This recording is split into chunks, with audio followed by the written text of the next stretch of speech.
नमस्कार दोस्तों। आज हम आगरा के किले में। और ये जगह जो आप देख पा रहे हो ये है आगरा के किले में सबसे जो बेहतरीन इमारत बनी हुई है वो। जैसा कि आप खिड़की से देख पा रहे हो ये सेकंड फ्लोर पर है। और ये वो जगह है जहां पर शाहजहां अपने जीवन के अंतिम दिनों में अपनी आखिरी बेगम जहानारा के साथ में रहता था, जो सबसे छोटी थी। और वो उसकी ही बेटी थी, सगी बेटी थी, जिससे शाहजहां ने शादी कर ली थी।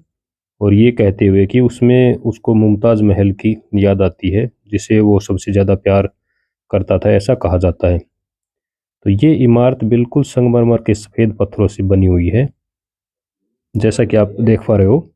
और ये एक तरह से बेहतरीन जो इमारत है वो है यहाँ की, आगरा के किले की।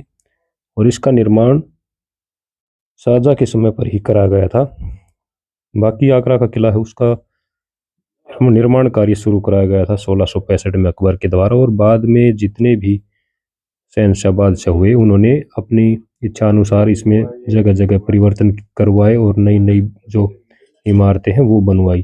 तो ये जो इमारत है इसका निर्माण शाहजहाँ के समय पर किया गया था, क्योंकि उस काल को वास्तुकला का स्वर्णिम काल है वो माना जाता है। और इसमें जगह जगह पर जो इमारतें वो संगमरमर के पत्थरों की ही बनी हुई है। जैसा कि आप सामने देख पा रहे हो ये है वो जगह जहाँ पर जहांगीर ने अपने समय पर न्याय की घंटी है उसको बांध दिया था, कि अगर कभी न्याय मिलने में देरी हो तो कोई भी फरियादी यहाँ आकर उसको घंटी को बजा सकता था। जिसके बाद जो भी उस समय पर उस चीज़ के लिए जिम्मेवार व्यक्ति था उसको बादशाह बुलाता था, और घंटी के बजने का मतलब ये होता था कि न्याय मिलने में देरी हुई है। उसके बाद जहांगीर उनसे जवाब तलब करता था, जो उस समय पर न्यायाधीश बनाए हुए थे उनसे। अब तो यहाँ पर जो जंजीर है वो नहीं है, सिर्फ निशान ही है, क्योंकि अंग्रेज़ों ने उखाड़ दिए थे वहाँ से।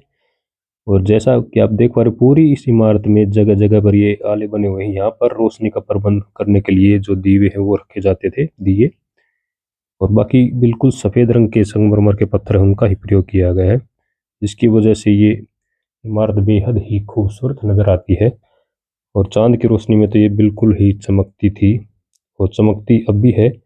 और उस समय पर देखिए जब यहाँ पर शहंशाह अपने परिवार के साथ रहता होगा तो उस समय पर कितनी ज़्यादा यहाँ पर रौनक होगी और यह कितना भव्य होता होगा। क्योंकि लगभग 500 वर्ष बीतने के पश्चात भी ये अब भी ऐसा ही लगता है जैसे कि कल ही बनाया गया है, बिल्कुल नया, कहीं कोई दरार नहीं, बिल्कुल सफ़ेद हर तरफ। और फर्श पर भी दीवारों पर भी हर तरफ सफ़ेद संगमरमर के ही पत्थर लगाए गए हैं। खंबे हैं वो भी संगमरमर के पत्थरों के ही बनाए गए हैं। ये जालियाँ जो आप देख पा रहे हो इस पे भी कितनी बारीक कारीगरी है वो की गई है। तो एक तरह से भव्यता की अद्भुत मिसाल ही होती थी उस समय पर ये चीज़ें।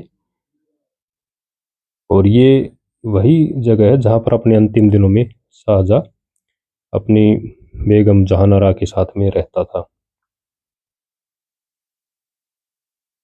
देखिए जैसा कि दीवारों पर हर तरफ दिखाई दे रहे हैं।